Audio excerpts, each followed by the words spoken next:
నమస్తే. ఈరోజు మన మిద్దె తోటలో వంకాయ బ్రింజాల్ పేరు ఏదైతేనే మొత్తానికి మనం రోజు వండుకోవడానికి వీలుగా ఉండేటువంటి కూరగాయలు మనం మిద్దె తోటలో ఆరోగ్యంగా ఎలాంటి కెమికల్స్ లేనటువంటి ఆహారం తినడం కోసం పండించుకునే పంట. ఇక్కడ మీకు దాదాపుగా ఇక్కడ చూస్తే మీకు కనబడుతుంది ఇది ఒక రకమైనటువంటి వంకాయ. అంటే ఒక రకమైనది అని ఎందుకంటున్నా అంటే ఇక్కడ చూడండి, మీకు ఇక్కడ దాదాపు ఇక్కడ నుండి అక్కడి వరకు అంటే నేను ఒక చిన్నపాటి తోట పెట్టాను. ఇందులో ఏమేమి ఉన్నాయంటే అన్నీ బ్లాకే కాదు, కొన్ని ఇక్కడ తెల్ల వంకాయ ఉంది, తెల్ల వంకాయ కూడా ఇక్కడ వస్తుంది. అట్లాగే కొన్ని నల్ల దాంట్లోనే రౌండ్ కలర్ కూడా రౌండ్ వస్తున్నాయి. ఇది చూడండి, నల్లది పొడవు, ఇట్లాగే తెల్లది, ఇట్లాగా 3 రకాలే ఉన్నాయి. 3 రకాలలో కూడా ఈ 3 రకాల వంకాయ పెట్టాం. అంటే మనం పెట్టుకునేటప్పుడు అందరికీ అనుమానం ఏంటంటే పెట్టాలి అంటే ఏం చేయాలి, టమాటా, మిర్చి ఏది పెట్టాలన్నా ముందు నారు పోసి నారు వచ్చిన తర్వాత ఒక స్టేజ్కి వచ్చిన తర్వాత మాత్రమే మనం వంకాయను పెట్టాలి. లేదు అంటే అది ఇష్టం వచ్చినట్టు ఉంటుంది. సరే, నారు పోసింది కూడా వదిలేయకూడదు. మళ్ళీ తప్పనిసరిగా మనము ఈ మొక్కల్ని తీసి వేరుగా ఒక్కొక్క కుండీలో పెట్టుకోవాలి. అలా పెట్టుకున్నప్పుడే మనకి కాయ ఉంటుంది. సరే, ఇది అయిన తర్వాత కూడా ఏం చేయొచ్చు అంటే మనకి ఇట్లాగా పూత ఇప్పుడు స్టార్ట్ అయింది. పూత స్టార్ట్ అవ్వక ముందు మనము పించింగ్ చేయాలి. పించింగ్ చేస్తే నెంబర్ ఆఫ్ బ్రాంచెస్ ఎక్కువ వస్తే కాత అనేది ఎక్కువ వస్తుంది. అంటే వన్ మోర్ ఫ్యాక్ట్ కూడా మనం చూస్తుంటాం. ఇలా పూత వచ్చిన తర్వాత పూత మొత్తం నిలబడకుండా రాలిపోతుంటుంది. పూత రాలిపోతుంది ఎందుకు అంటే so many reasons are there. ఏంటంటే ఒకటి, మనకి వాతావరణం సరిగ్గా లేకపోవడం, అంటే బాగా ఎండ, బాగా చల్లగా, లేకపోతే వర్షం బాగా కురియడం అట్లా ఉండొచ్చు. 2, ఇది కాకుండా ఏంటంటే మనం నీళ్ళు వేసేటప్పుడు కుండీలలో వేస్తాం కాబట్టి ఒక్కొక్కసారి మర్చిపోయి, ఒకసారి ఏమో బాగా ఎండిపోయి, ఒకసారి ఏమో బాగా బురదగా ఉంటే కూడా ఈ ప్రాబ్లం వస్తుంది. అది రాకుండా ఉండాలి. అవి కాకుండా ఉంటే మనకి కాయ అనేది వస్తుంది. దీంట్లో ముఖ్యమైనటువంటిది అప్పుడప్పుడు దీనికి చీడపీడ ఉంటుంది. చూడండి దగ్గర, ఇది ఇట్లా చీమలు పారుతున్నాయంటేనే అర్థం దీనికి ఒక తెగులు వచ్చింది అని అర్థం. ఇది తప్పనిసరిగా ఈ కొమ్మల్ని మనం ఈ ఆకుల్ని ఇలా తెంపి వేస్తేనే అది అవుతుంది. లేదంటే ఖాతా మనకి ఇబ్బంది అవుతుంది. అలా కాకుండా ఉండాలంటే తప్పనిసరిగా మనం వీటిని తెంపేస్తే, ఈ చీమ పట్టిందంటే అర్థమే వెనక ఏదో ఒక కాండం తొలిచేది, పురుగుల లోపలికి ఎగ్స్ పెట్టేసిపోతాయి అన్నమాట.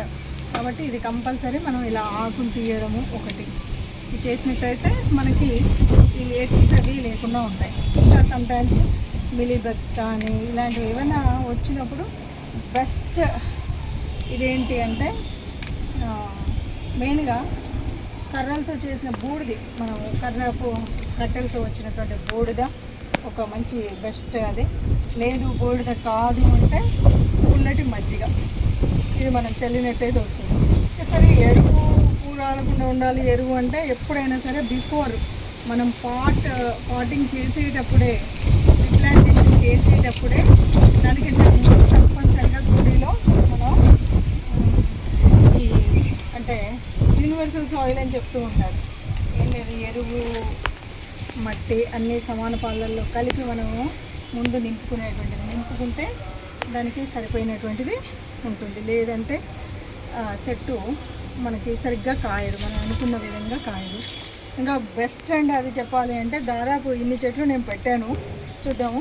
కానీ మీరు కరెక్ట్గా పెంచుకుంటే 3 చెట్లు చాలు మీ ఇంటికి, దాదాపు ఒక చిన్న ఫ్యామిలీకి ఈజీగా కూరగాయలు మీకు సరిపోతాయి. కాబట్టి ఎవరింట్లో వాళ్ళం మనం పెట్టుకుంటే దీన్ని మనం ఈజీగా ఏమనాలి, కెమికల్స్ లేని ఫుడ్ తినాలి అంటే ఇది ఒక బెస్ట్ సొల్యూషన్. కాబట్టి అనేది చాలా ఈజీగా పెట్టుకొని మనం ఇది చేయొచ్చు. ఇవన్నీ మనం కట్ చేసినటువంటి ఇంత దగ్గరగా కాకుండా చాలా దూరంగా వీటిని సపరేట్గా పడేస్తే ఈ డిసీజ్ కానీ, ఈ చీమలు పట్టి ఇది కానీ ఇంకొక మొక్కకి తాగకుండా ఉంటాయి. వచ్చేమిటో ఒకసారి అది ఇరా మజ్జిగ.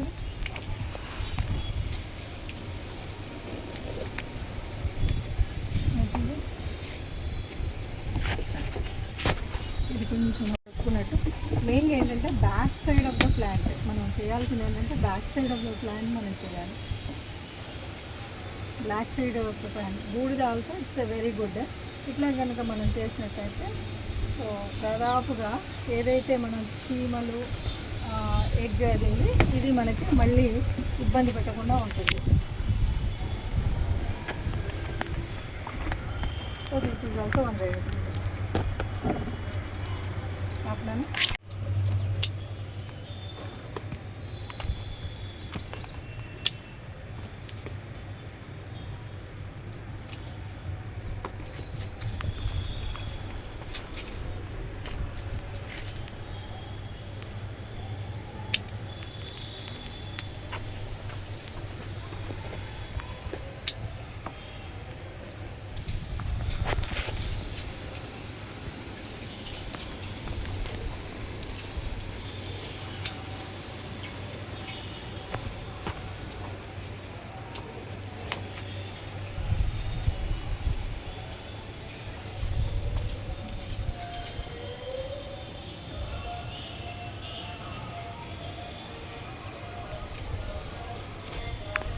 సో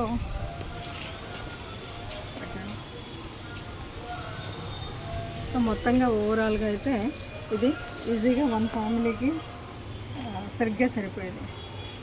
అందరికి సజెషన్ ఏంటంటే పెద్ద ప్లేస్ అక్కర్లేదు, 4 కుండీలు ఉంటే చాలు. వంకాయ నారు పోయండి, చెట్లు పెట్టండి, ఆరోగ్యకరమైన ఆహారాన్ని తినండి.